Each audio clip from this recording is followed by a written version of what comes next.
1 अप्रैल से भारत का नया वित्तीय वर्ष शुरू हो रहा है। साल की शुरुआत के साथ ही हर साल कुछ बड़े बदलाव होते हैं। इस साल भी कुछ बड़े बदलावों को मंजूरी दी गई है, जिसका सीधा असर आपकी जेब पर पड़ने वाला है। तो ये नियम क्या हैं और कैसे ये आपको सीधे तौर पर प्रभावित करेंगे, आज बात करेंगे इसी मुद्दे पर। नमस्कार, मैं हूं अविनाश और आप देख रहे हैं अनकट। आप अपनी सैलरी का एक हिस्सा पीएफ में जमा करते हैं।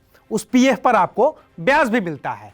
नए नियमों के मुताबिक अगर आप एक साल में पीएफ पर 2.5 लाख रुपए जमा करते हैं तो आपको पीएफ पर जो ब्याज मिलेगा उस पर भी अब इनकम टैक्स डिपार्टमेंट टैक्स लगाएगा। आसान भाषा में कहें तो अगर आपकी सैलरी 2 लाख रुपए प्रति महीना से ऊपर है तो आपके पीएफ पर मिले ब्याज पर सरकार टैक्स लगाएगी। अगर आपने अपने पैन कार्ड को आधार कार्ड से लिंक नहीं करवाया है तो 1 अप्रैल से आपका पैन कार्ड बेकार हो जाएगा। पैन कार्ड को आधार से लिंक करने की आखिरी तारीख 31 मार्च 2021 ही थी। अगर आपकी उम्र 75 साल से अधिक है और आपकी आमदनी का जरिया पेंशन या फिक्स्ड डिपॉजिट पर मिलने वाला ब्याज है तो आपको अब इनकम टैक्स भरने की जरूरत नहीं होगी। वित्त मंत्री निर्मला सीतारमण ने बजट पेश करने के दौरान इसका ऐलान किया था। 1 अप्रैल से यह नियम लागू हो जाएगा।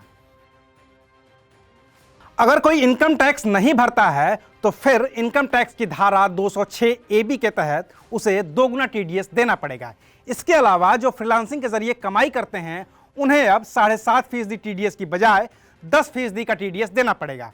पहले भी टीडीएस 10% ही कटता था, लेकिन कोरोना काल में सरकार ने राहत देते हुए इसे 7.5% कर दिया था, लेकिन अब इसे फिर से 10% पर कर दिया गया है। अगर आपके पास देना bank, Vijaya bank, corporation bank, oriental bank of commerce, Andhra bank, United bank और इलाहाबाद बैंक के जो भी पुराने चेकबुक हैं वो 1 अप्रैल से मान्य नहीं होंगे, यानी कि वो बेकार हो जाएंगे। सरकार की ओर से जारी आदेश के मुताबिक इन सभी बैंकों का विलय हो चुका है और इनके जो भी ग्राहक हैं उनको नई चेकबुक जारी की जा चुकी है।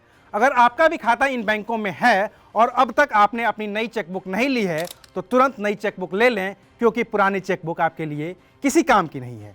अगर आपका खाता सिंडिकेट बैंक में है तो उसकी जो पुरानी चेकबुक है वो 30 जून तक मान्य होगी। उसके बाद आपको फिर से नई चेकबुक इश्यू करानी होगी। अगर आपका खाता डाकघर में है तो आपको पैसे निकालने या जमा करने पर शुल्क देना होगा। साथ ही अगर आप आधार कार्ड के जरिए पैसे का लेन देन करते हैं तो भी आपको एक्स्ट्रा चार्ज देना पड़ेगा। 1 अप्रैल से ऑटोमेटिक पेमेंट में दिक्कत हो सकती है। अभी तक आपको मोबाइल का बिल भरना हो, बिजली पानी का बिल भरना हो, क्रेडिट कार्ड का बिल देना हो या फिर कोई भी पेमेंट करनी हो तो ऑटो मोड में लगा देते थे और निश्चिंत हो जाते थे। अपने वक्त पर पैसे खुद से अकाउंट से कट जाते थे या किसी कार्ड से कट जाते थे। लेकिन अब इसमें दिक्कत आएगी, क्योंकि कई ऑपरेटर्स रिजर्व बैंक के नियमों का पालन नहीं कर रहे हैं। ऐसे में रिजर्व बैंक ने नए नियम बना रखे हैं।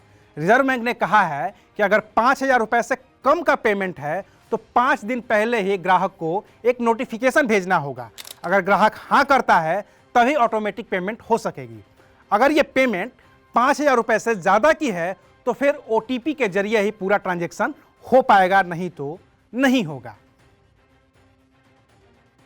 अगर किसी कारोबारी का सालाना टर्नओवर 50 करोड़ रुपए या इससे ज्यादा है तो उसे बिजनेस टू बिजनेस कारोबार के तहत ई-इनवॉइस जनरेट करना होगा।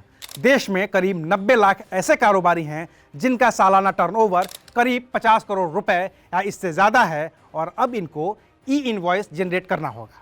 बाकी जाते जाते आपको बता दें कि अगर अब भी आपने बिलेटेड या रिवाइज्ड इनकम टैक्स नहीं भरा है तो उसे 31 मार्च तक हर हाल में जमा कर दें, क्योंकि 1 अप्रैल से नया साल शुरू हो रहा है और वो हैप्पी न्यू ईयर वाला साल नहीं है, ये फाइनेंशियल ईयर वाला है। तो नए नियमों का ध्यान रखिए और अपनी जेब कटने से बचाइए। शुक्रिया, आप देख रहे थे अनकट।